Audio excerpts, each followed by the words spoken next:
Pois é, já em nossos estúdios, o senhor Felício Ramute, prefeito de São José dos Campos. Lembro a todos que todos os protocolos sanitários estão respeitados, sendo que o senhor prefeito está em uma área pós aqui a bancada de apresentação do jornalismo, portanto, todos os protocolos respeitados. Senhor Felício Ramute, nós damos o bom dia, mais uma vez agradecemos a sua presença em nossos estúdios e particularmente aqui no Abre Aspas. E claro, nós começamos exatamente com uma boa notícia, sabendo, como eu acabei de falar, que isso tudo ainda não terminou, mas uma diminuição nos casos aqui em São José dos Campos. Eu peço ao senhor, então, para começar exatamente com esse pequeno balanço aí a respeito do como as coisas estão acontecendo aqui na cidade, que acaba centralizando esse grande combate à pandemia no Vale do Paraíba. Bom dia. Bom dia, Glauco. Bom dia, Douglas. Bom dia a todos que assistem a SP Rio. É um prazer estar aqui, falar um pouco sobre a pandemia e outras ações na cidade. De fato, a situação em São José está sob controle. A gente não pode falar que está tranquila, porque o número de internados ainda é alto e exige cuidado de todos nós, né? E por parte da Prefeitura, o trabalho continua sendo realizado de garantir leitos de UTI, leitos de enfermaria, expansão, mas num momento onde a gente tem um volume de ocupação muito menor do que nós já tivemos, por exemplo, antes do feriado de Corpus Christi, onde a gente teve que fazer uma ação, né, principalmente nos grandes centros de compra, para nos ajudar a frear a rapidez da contaminação. Por isso que São José hoje, inclusive, sua taxa de contaminação está abaixo de 1, ou seja, uma pessoa está conseguindo transmitir para menos de uma pessoa, o que é muito bom e nos ajuda a ter um resultado ainda melhor. Na última semana, foram por volta de 400 casos a menos do que na semana anterior. E é assim que a gente precisa continuar, cada um fazendo a sua parte, para que a gente tenha pouca pressão sobre o sistema de saúde e, na verdade, consiga salvar mais vidas. Perfeito, o senhor falou sobre os dados da internação, passando aqui para os nossos internautas, quem está assistindo o Jornal Abre Aspas, segundo a própria Prefeitura, o maior centro hospitalar da região, que é o Hospital Municipal, tinha até o final da tarde de ontem taxa de 80% na ocupação na UTI e os leitos em geral de São José dos Campos destinados para o tratamento da Covid-19, 78,9% na UTI. Por isso que a gente fala numa certa estabilidade, né, que os casos estão se mantendo estáveis, porém em alta, né, muitos pacientes internados. Como é que a Prefeitura está lidando com essa ocupação hospitalar? Existe um número-chave, um número limite para se tomar mais medidas restritivas? Olha, na verdade, este novo número do Hospital Municipal de ocupação é porque nós diminuímos leitos de UTI, certo, e o número da ocupação aumentou. Para vocês terem uma ideia, naquela semana do Corpus Christi nós tínhamos 201 pacientes internados no Hospital Municipal. Hoje, na verdade, o número é de ontem, a meio-dia, nós tínhamos 133. Olha que diferença, mais de 70 pessoas praticamente a menos atualmente. Então nós temos a possibilidade no Hospital Municipal de ampliar e diminuir os leitos de UTI destinados à Covid, conforme a necessidade da cidade. Isso libera leitos de UTI para que a gente possa avançar nas outras cirurgias eletivas, aquelas que não são de emergência e que precisam também ter leitos de UTI disponíveis. Então agora nós conseguimos voltar a atender alguns tipos de cirurgia e o nosso objetivo com a ampliação do Hospital Clínica Sul, com novos leitos de UTI, um novo centro cirúrgico, é justamente no pós-pandemia poder fazer aquelas cirurgias que deixaram de ser feitas não só na rede pública, mas na rede particular também. Muitas cirurgias deixaram de ser feitas por conta da ocupação dos hospitais. Esse é o nosso trabalho agora no pós-Covid. Perfeito. A gente passou agora há pouco os dados da vacinação e a gente sabe que a vacinação faz parte do trabalho de combate à pandemia. Ontem a gente colocou aí uma divulgação da entrevista no nosso Instagram para o pessoal fazer pergunta. E a primeira pergunta é exatamente sobre isso. A pergunta é: prefeito, São José dos Campos vai receber o imunizante, a vacina da Johnson & Johnson? Sim, vai receber, assim como recebeu a vacina da Pfizer, né? A única coisa que a gente deixa muito claro é que você não deve escolher vacina. A vacina é aquela vacina disponível e aprovada pela Anvisa, né? Será impossível, até agora que nós vamos ter mais ofertas, né? Serão 4 tipos em São José, né? Nós vamos ter a AstraZeneca, que já temos, a Coronavac, a Pfizer, fomos uma das poucas cidades no estado de São Paulo que recebeu a Pfizer, está aplicando, e agora receberemos também a vacina da Janssen. Aliás, é uma vacina que tem uma característica que é dose única, mas que ela vai ser destinada a um determinado público.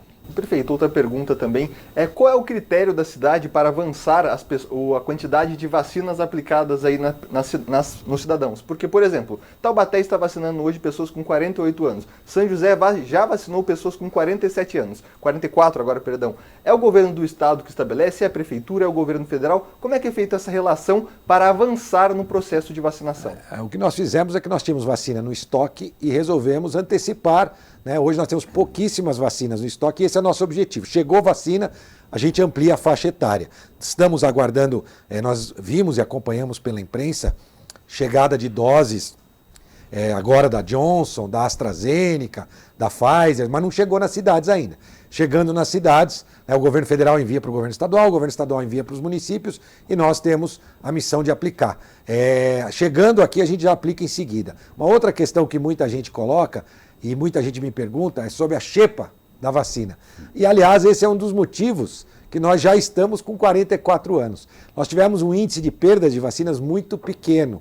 Então, a gente ampliou a vacina disponível para as pessoas. E por que a gente não faz a xepa? Porque no finalzinho da aplicação, no final da tarde, a gente tem a conta certa de quanto aquele recipiente que está aberto vai durar e libera para vacinar aquelas pessoas. E se chega a pessoa depois, a gente fala, volta amanhã, que nós vamos abrir um novo recipiente para você ter a vacina. Então a gente garante que as pessoas que estão determinadas pelo Ministério da Saúde, pelo governo do estado como prioridade, continuem a ser vacinados com as doses. Isso fez com que a gente pudesse ter mais estoque, consequentemente ter mais faixas de idade vacinadas. 44 anos é uma cidade desse porte nosso que está mais avançada no estado de São Paulo, é a cidade de São José, com 44 anos acima e aguardando chegar a vacina, chegou a dose suficiente, a gente libera 1, 2 ou 3. Nós tivemos, Douglas, em um dia quase 15 mil vacinas aplicadas. Então, se amanhã chegar 15 mil vacinas, a gente consegue abrir para mais ou menos 13 idades, de 2 a 13 idades, com 15 mil doses a gente consegue. Isso já responde a pergunta aqui do nosso internauta Ricardo, que manda aqui. Travou a vacina, pensei que ia chegar a minha vez dos 43 anos. Então a resposta do prefeito é que se chegar mais vacina, a prefeitura consegue abrir para mais idades se vacinar. Está quase lá, calma que está quase lá. Nos né? próximos dias está chegando, na pior das hipóteses, no meio da semana ele vai estar vacinado. Perfeito. E prefeito, na semana passada o governador João Dória visitou aqui a região do Vale do Paraíba, lá em Taubaté, e foi destaque uma das matérias mais lidas aqui no portal da SP+, que João Dória prometeu novamente o trem Intercidades aqui em São José dos Campos, inclusive direcionou essa resposta ao senhor falando: Felício Ramute, até esse semestre teremos o lançamento então deste trem Intercidades. Obviamente que não o lançamento da inauguração, mas sim o lançamento provavelmente de uma licitação. Essa já é uma promessa antiga do governo do estado de São Paulo. Temos aqui uma matéria publicada em 2019 no portal da SP+, que o secretário ainda então do governador João Dória garantiu o trem Intercidades no Vale do Paraíba. Como é que a cidade está lidando com essa situação do então trem Intercidades? Olha, é claro que é uma notícia muito boa para a cidade, acho que isso para a cidade e para a região, mas eu não conheço detalhes do que será anunciado em agosto, não faço a mínima ideia de como que eles conseguiram equacionar todos os problemas, mas considerando que é um governo que tem competência, a gente espera ter uma boa notícia de fato em agosto de algo concreto em relação a início de obra, enfim. Mas eu tenho mais perguntas hoje do que respostas, o ideal é direcionar essas perguntas também ao governo do estado, porque ele não deu detalhes de como será então esse lançamento do trem Intercidades. Mas sem dúvida nenhuma será uma grande obra quando acontecer para a nossa cidade, para a nossa região.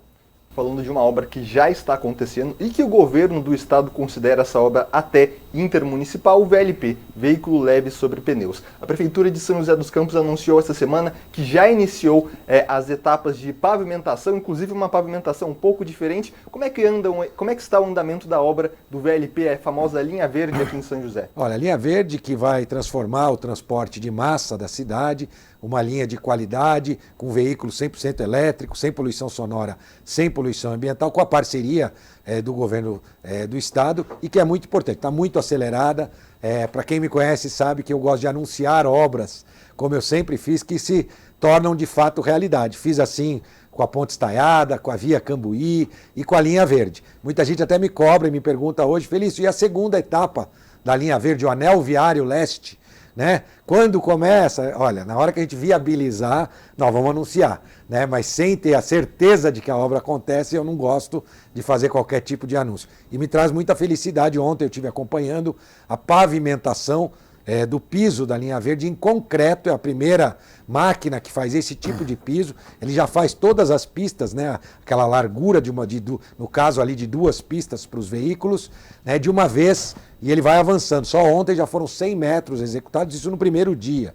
Então, realmente ele dá um ritmo e uma visão maior, porque a obra até agora da linha verde mexeu muito com a drenagem, com a preparação de solo, e as pessoas às vezes não viam muito o que estava acontecendo.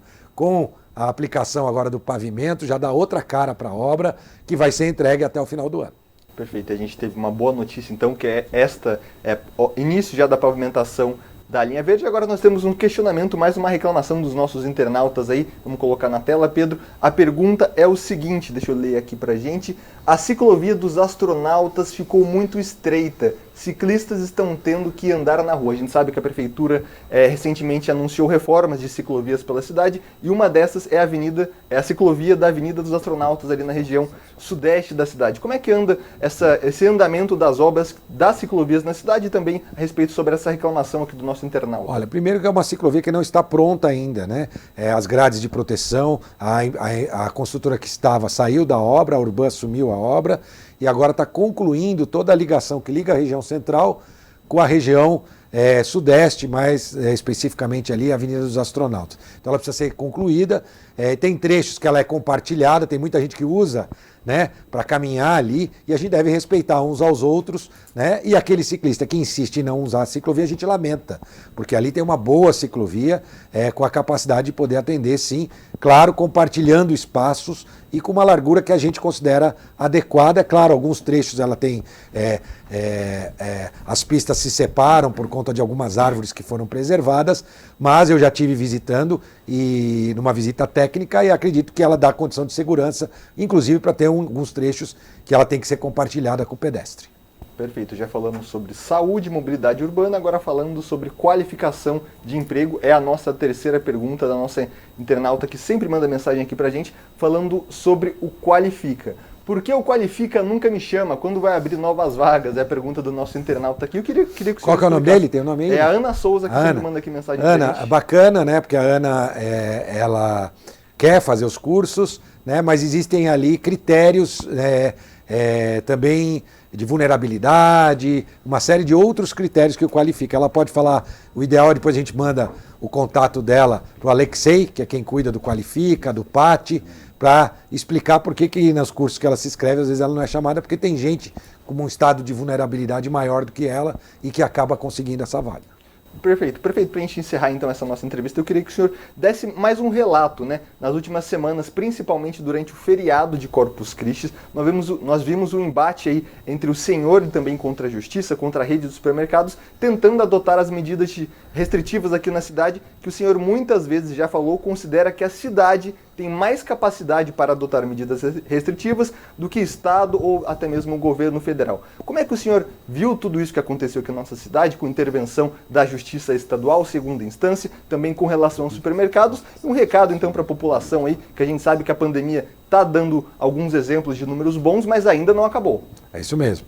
Olha, primeiro deixar claro, Douglas, meu embate não é contra ninguém, é a favor da cidade, né? E aí existem decisões judiciais que eu não concordo e não é por conta de eu não concordar que eu não vou externar, né? Então eu faço questão de deixar claro o porquê a gente não conseguiu atingir os objetivos que o comitê de enfrentamento preparou. Na verdade, as decisões não passam por mim, sozinho, não sou eu que acordo um belo dia e resolvo criar uma medida restritiva. Existe uma série de técnicos da Prefeitura e da iniciativa privada que nos ajudam no comitê, e aqui eu quero agradecer, inclusive de forma voluntária, né, dos hospitais privados, e aí eles sugerem ações que a gente transforma em um decreto, e lamentavelmente o que eu não consigo concordar, e deixo isso claro, é que às vezes uma grande rede de supermercado, por exemplo, entrou com 7 ações na justiça, perdeu as 7, na 8ª aparece um juiz de plantão que vai lá e põe tudo a perder, inclusive aquilo que os outros 7